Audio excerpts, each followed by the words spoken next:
Еместер ме достар, бүгін біз ағылшын пәнінен екінші тапсырманы орындайтын боламыз. Біз бұл жерде сұрақтардан және жауаптардан қалып қойған сөздерді жазуымыз керек.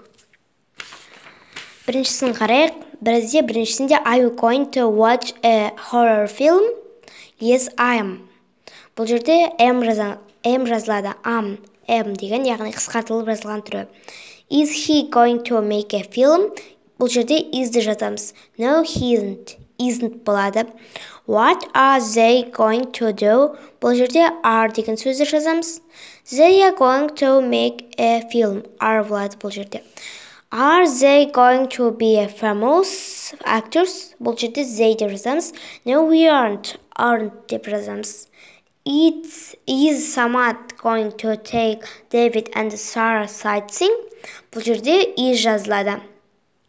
Yes, he is. Бұл жерде is жазылады. Are you going to do your homework? No, I'm not. Бұл жерде am мен not жазылады. Бұл қысқартылып жазылған түрі. When are we going to see them? We are going to be the main actors. Are болады. 8-шісінде who is going to be the main actor? Бұл жерде is жазылады. Айнұр Ниязова will be the main actor. Бұл жерде will be the main actor деп жазамыз. Егер ұнаса лайк басып, каналға тіркелуді ұмытпаңыздар. Сау болыңыздар.